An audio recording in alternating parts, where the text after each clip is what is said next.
Frustration is in some way the holiest of experiences. We need more men, more women who are frustrated. Alright, I'll correct myself.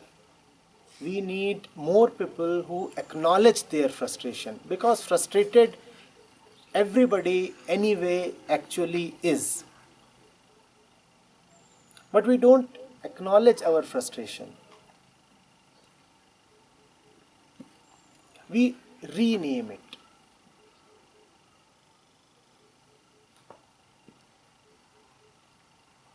We glorify it.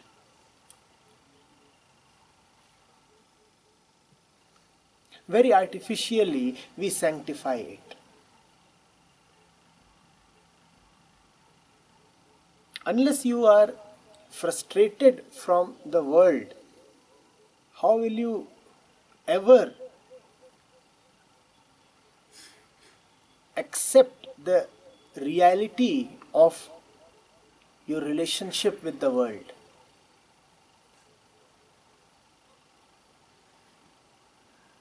But we keep frustration in abeyance. We latch on to hope.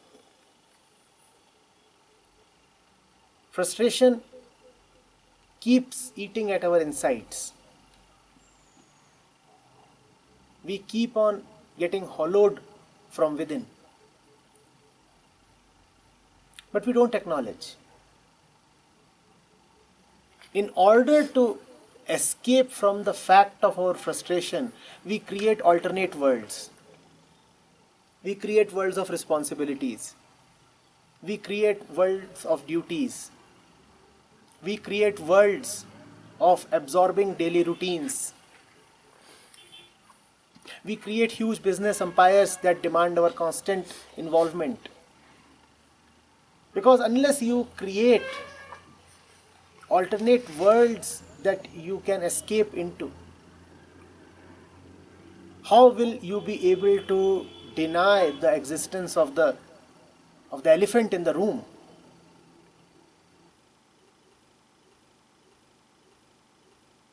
Frustration is like a great elephant in the room, and you want to somehow deny its presence. The only way is to remain lost, deliberately lost in sleep, in dreams. So we create a dream world.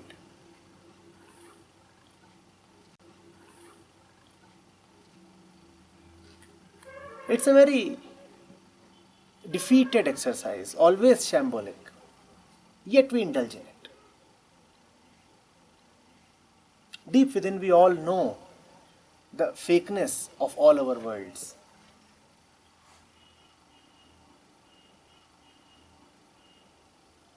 Spirituality is just about acknowledging what you already know of.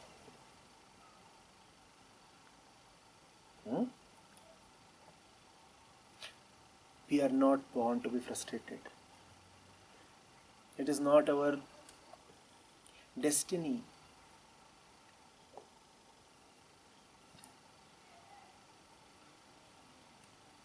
To live in a tepid way.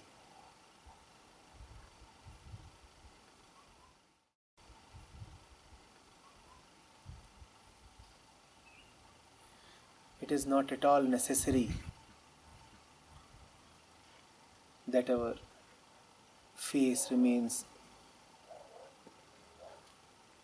wrinkled, furrowed. It is so difficult to come across a simple plain forehead. It is not, is it not? All you see is lines and furrows.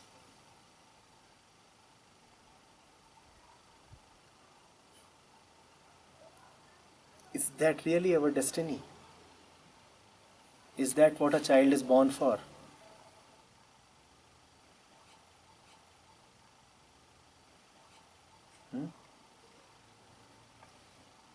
It is easy to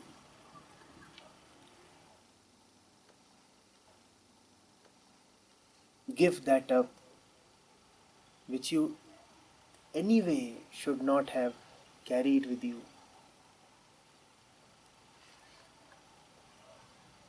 We think of it as very difficult. It is not.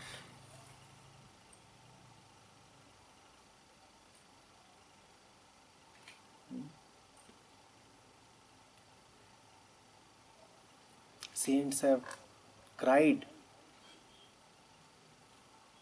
for entire long nights. What else is it? Holy frustration.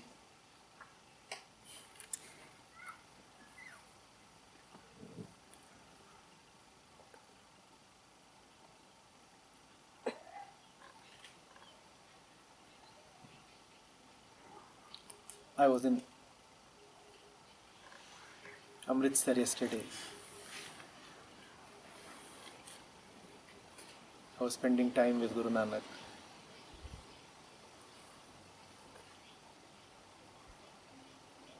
And I saw how he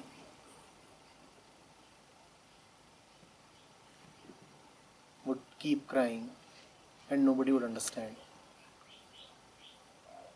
Except probably his elder sister, Nanki. His father used to think that he has gone mad. His father never quite approved of his ways, even after the world started hailing him as a guru.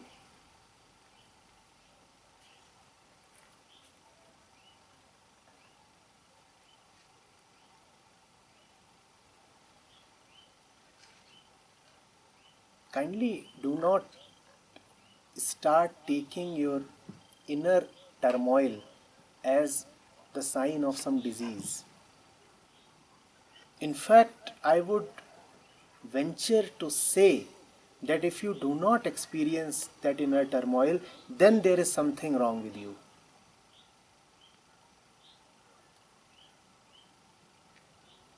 Just because everybody in the market is pretending to be hale, happy and hearty, you do not need to partake in the pretension.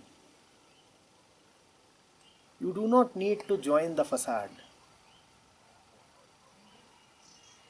Those who are showing glittering faces to you have a lot of tears welled up and ready to break out.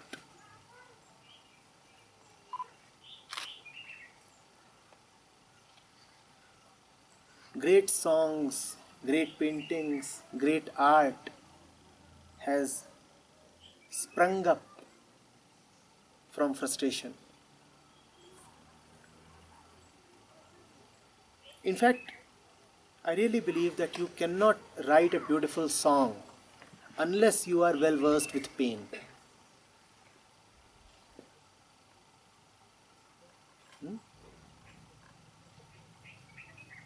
The frustration is not a disease. It is not something that you must hide. And it is not something that you need to escape away from. Viyogi होगा पहला कवि, आह से उपजा होगा गान, निकल कर आंखों से चुपचाप वही होगी कविता अनजान.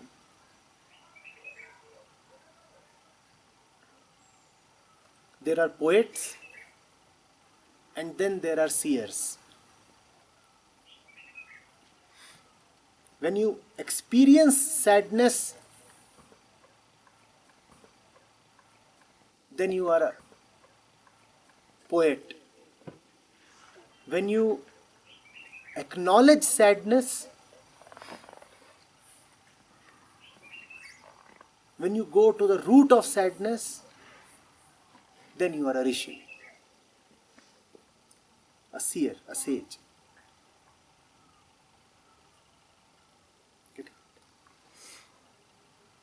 Now that does not mean that you have to now start pretending frustration. That too is a fad.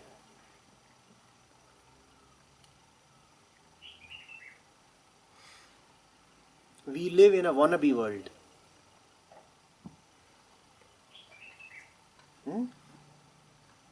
We create images and then chase them.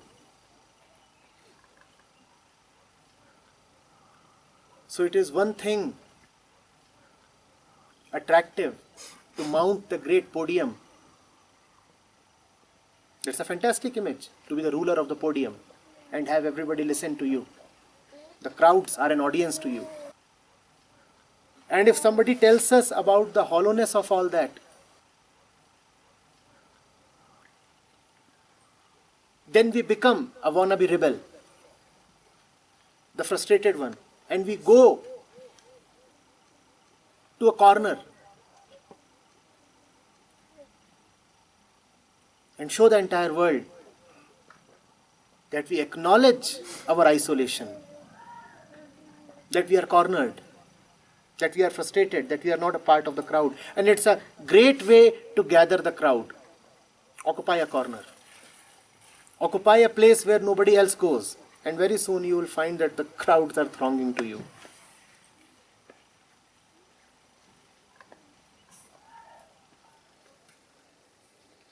Don't want, don't pretend. See, acknowledge.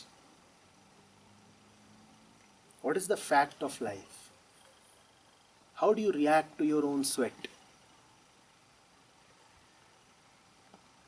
Have you seen how one reacts when one is sweating? The trickle can be quite unnerving.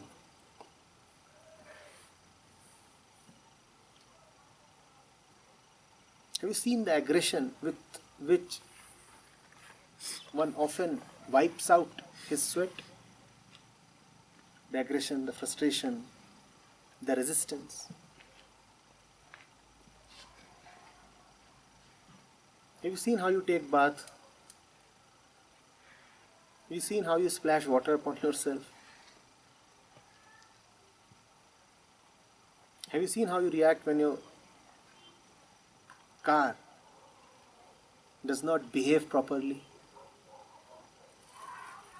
Or your wife?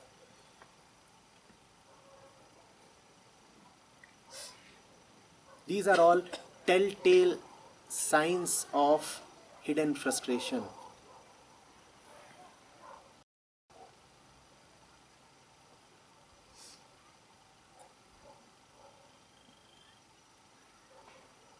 A kid comes to you and touches you from behind, and you want to concentrate upon something.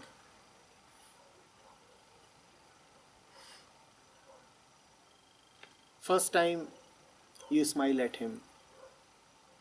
Second time you gently remove his hand. Third time you just remove his hand. And fourth time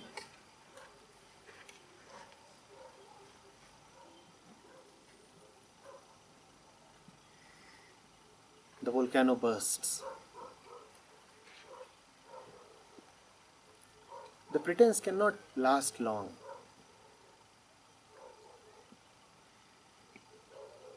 The social happiness makes way for the fact of frustration.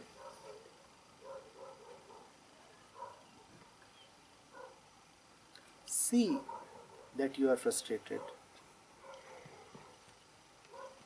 and that will bring a true peace.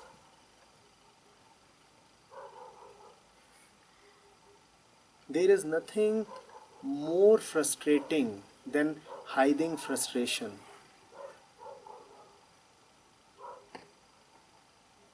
That's a double humiliation, do you see? First of all, you have been slapped by frustration. And then you have to smile because you do not dare to admit that you have been slapped.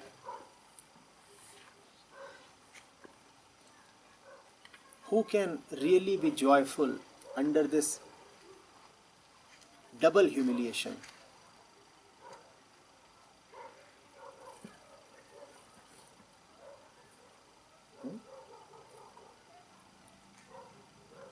Acceptance of frustration is not a furtherance of frustration. It is a very passive acceptance. Acceptance of frustration does not mean that you actively start promoting frustration.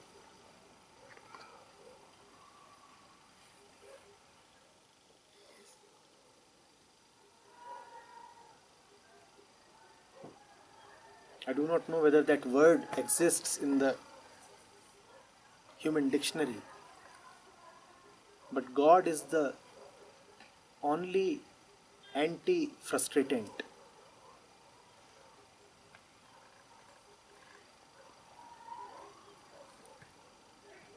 Truth is the only thing that can really relieve you from frustration.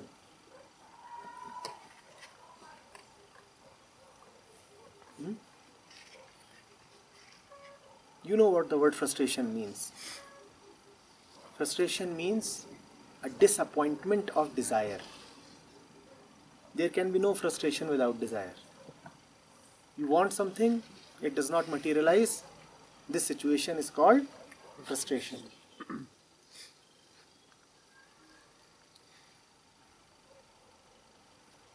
Unless your deepest desire is met, life will be frustration.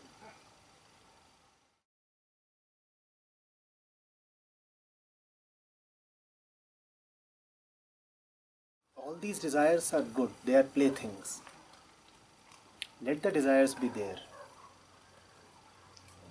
Having fulfilled your one deepest desire, let the other desires be there. They are the game of life. They are a pastime. If those desires are not there, you will be bored. One must actively partake in desires. Little desires. Because anyway, all our desires are little. The problem starts when the little desires start acting as a proxy for the great desire.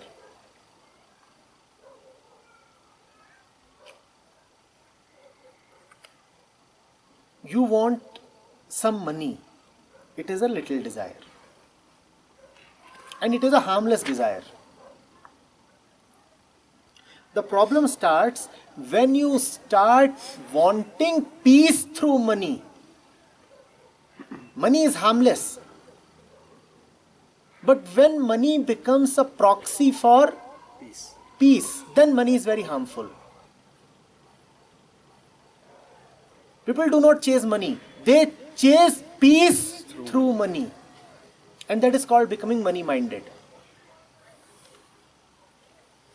Having money is not a problem. But please ask yourself, what does money mean to you? If money means nothing to you, then please chase money as much as you want to. But if money has started meaning something to you, then stop. That meaning is false. Because people do not have God, they chase God through money. Because people do not have love, they chase love through money. Don't you see that happening all around you?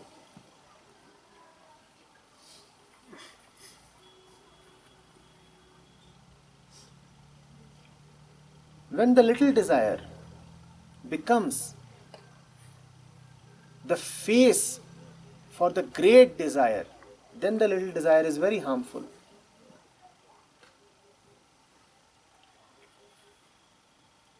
You want a woman?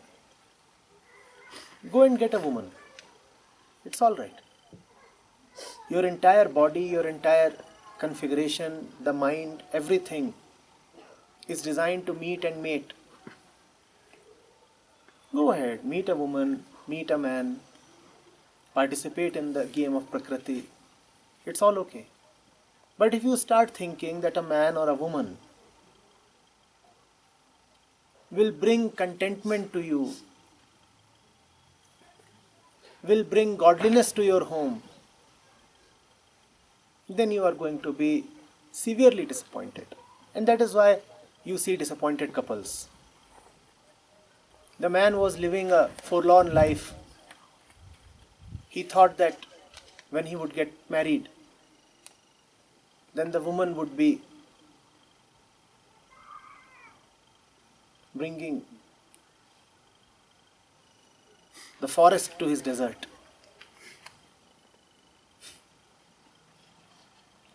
Even if you bring the Amazon forest to the Sahara desert, it is the Sahara desert that would win. Would it not? The woman was living a spineless life, a colorless life. She would think that the man would bring some character, some spine, some verve.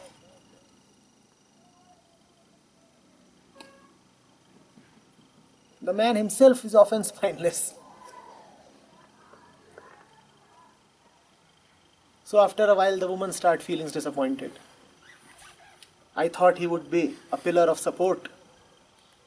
I don't know what kind of a flaccid pillar he is.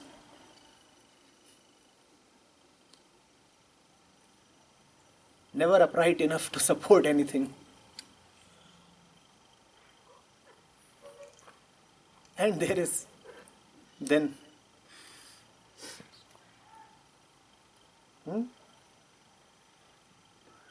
the usual lukewarm, depressing drama, that which we call as married life.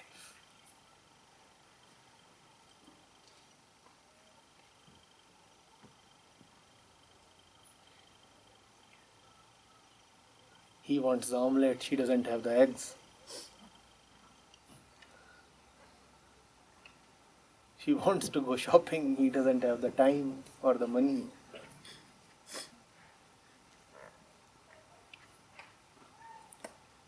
Actually, neither of them really have what the other one really wants. What you really want can never be supplied by the other.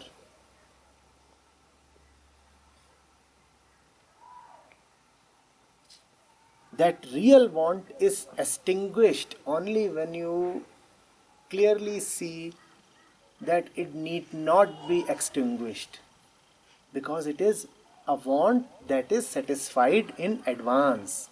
It is a fake want. Really you want God. Really you do not need to want God. You already have Him. Really you want the highest. Really you do not need to want the highest. The highest never went away from you.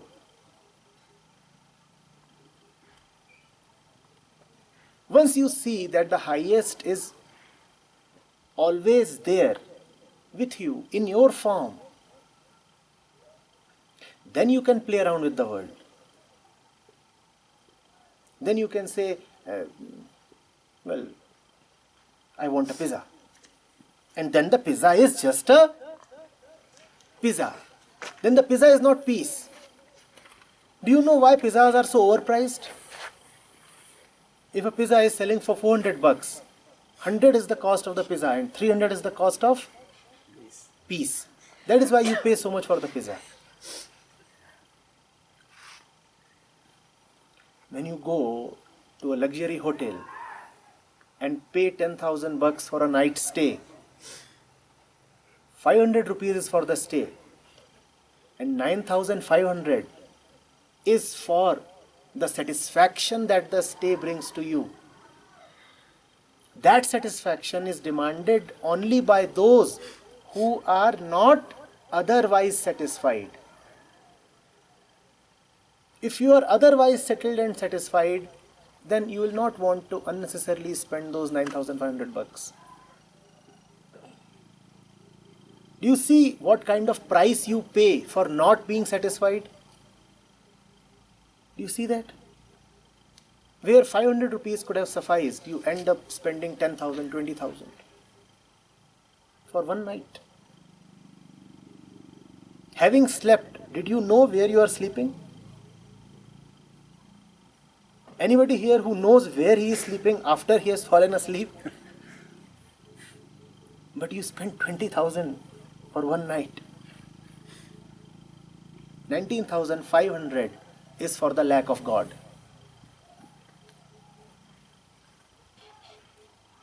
That is why those who have God end up saving a lot of money.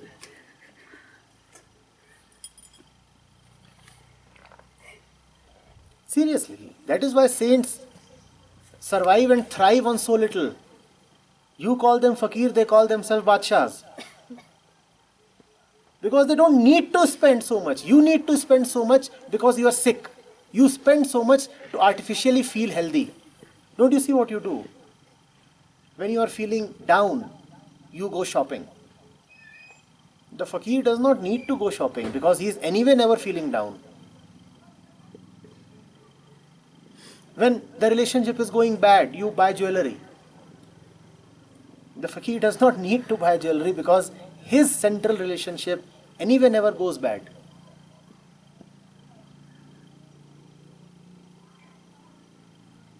Jewelry is such a poor substitute for love.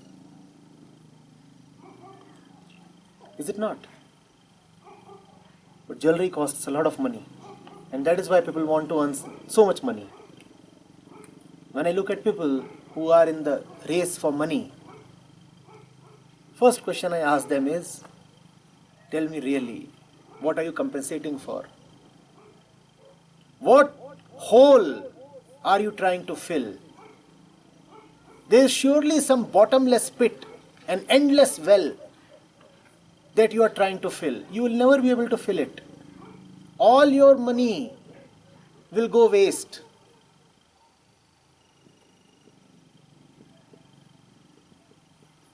Money can buy that which money can buy. Money can buy you bread. How will money buy you peace? But you are accumulating money because you do not have peace. Will all your money buy you even an iota of peace?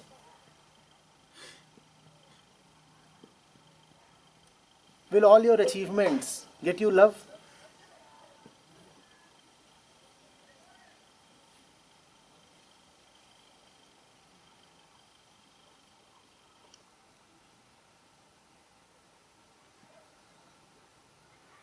So desires are good. Desires are wonderful. But only as long as they are just desires. They must not become a proxy for the desire of the ultimate. Nothing can get you the ultimate. The ultimate is not to be achieved through means.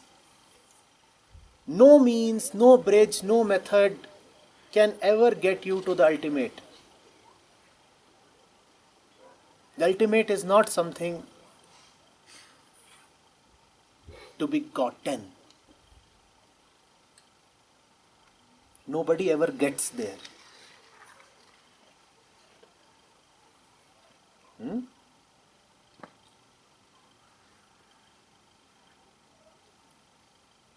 So be alright, be healthy, be composed in your heart, and then if you feel like ordering a pizza, do order.